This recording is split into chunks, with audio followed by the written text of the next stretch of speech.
If you've just stumbled upon the Hotpot game in Palia in the underground market, but you don't really understand how to play it, then this video is for you. I have put together a full guide on how to play the game, what exactly goes on in this game, and how you can win.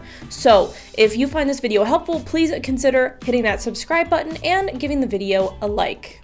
What we'll be going over today is all of the cards and sets of cards, the table setup, your two-part turn each round, and lastly, the goal of the game and how to win. So, starting out, there are 8 sets of cards in Hotpot. We have the brown or beige noodle set, we have the cyan fish set, we have the green veggie set, we have the orange spices set, we have the yellow veggie set, the red meat set, the purple mushroom set, and lastly, the gray carb set. So, I did a lot of research. I could not find actual card names for the individual cards. After playing in-game and also checking the Reddit to see what other people thought, these are the common denominators for what the name of each card is, or what you can refer to them as. So, for the brown set, the first one we have is wavy noodles or ramen. I call them ramen because that's easier and it's distinguishable. It looks like ramen. Then we have chopped noodles, which I'm assuming is referring to the chopsticks, or straight noodles. Obviously, those are the only straight noodles, so that kind of makes sense, or hanging noodles would work as well. And lastly, we have rolled noodles. That seems pretty unanimous of everyone calling them that, so that's what we'll go with. Now, for the cyan set, these are pretty unanimous. Everyone seems to agree. These are fish, claw or crab claw, and shrimp. For the green set, again, these are pretty unanimous. We have bok choy, cabbage, and green onion or spring onion. For the orange set, again, this is very unanimous. These are all spices in-game, so you can't really mess these up. We have garlic, heat root, and I don't know if this is pronounced dairy clove or dari clove. I have pronounced it both ways. If you know exactly how it's actually supposed to be pronounced, let me know down in the comments. Now for the yellow set, again, this is pretty unanimous because it's very obvious what these cards are. We have corn, potato, and carrot. Now for the red set, this is the most controversial set in the world. I would suggest calling them either double meat, two meat, or rolled meat for the first one, steak, single meat, or one meat for the second one, and 3 meat or triple meat for the third one. Next up, we have the purple set. We have obviously the red mushroom, the blue mushroom, and the white mushroom. That's pretty unanimous as well.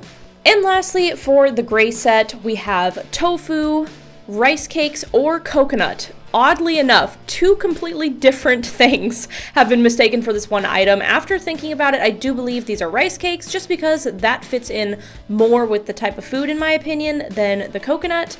And the last one is a dumpling. So, now that we know generally what all the cards are and what you can refer to them as, just for a little comparison, you can think of these cards similar to the deck of cards that we already play with in real life, where this would be a Queen of Hearts. This is a orange heat root card. So there is a specific card within a set of cards. Now, moving on to how the table is set up. The table is set up for 4 players. Now, if 4 players do not join, the game will start within 90 seconds of one person joining. There will still be technically 4 players, but the missing players will be AI.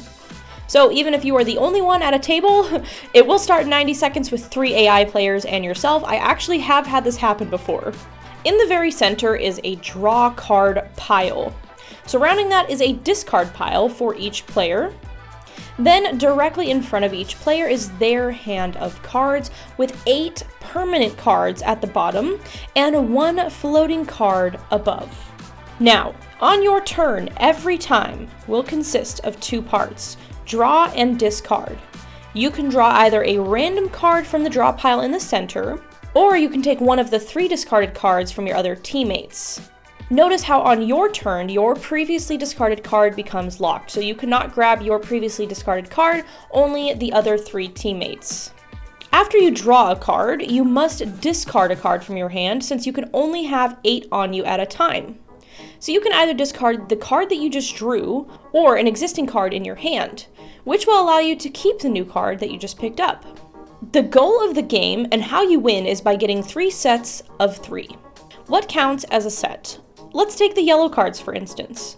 If you have one of each, a potato, carrot, and corn, that would count as a set.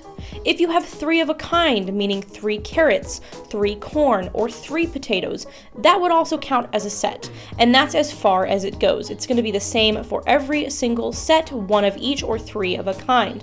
But if you have a mixed set, for instance, 2 potatoes and a carrot, 2 corn and a potato, these will not count as a set. You cannot win the game with a hand like this. Once you have 2 full sets and 2/3 of a third set, the way that you win is by picking up the last card that you need to create that third set. Lastly, just a few things here. You can look at the discarded cards. Now, this does not always come in handy. This does come in handy every so often.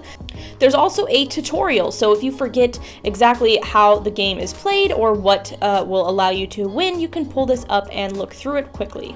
And once the game is done, it does show you your points, so you do get gold based on how good your winning hand was. And then you also have the option to look at the other cards that the players had. Now, personally, I don't think this is really helpful aside from just being snoopy or curious, and you only have about 20 minutes of playtime per hour, so you don't really want to waste it looking at other players' cards when you could just get into another game. But that's going to be it for this video. That is the full guide on Hotpot. It is a pretty simple game once you learn how to play it, but if you don't quite understand it at first, it can be a little bit overwhelming. But that's going to do it for today. Thank you guys so much for watching, and I will see you in the next one. Bye!